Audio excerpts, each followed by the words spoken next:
السلام علیکم۔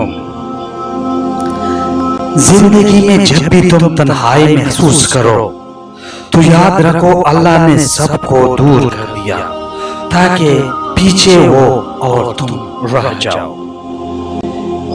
جینا چاہتے ہو تو پرندوں سے جینا سیکھو، انہیں پرواہ نہیں ہوتی کہ ان کا چیخنا کن کن کو ناگوار لگتا ہے۔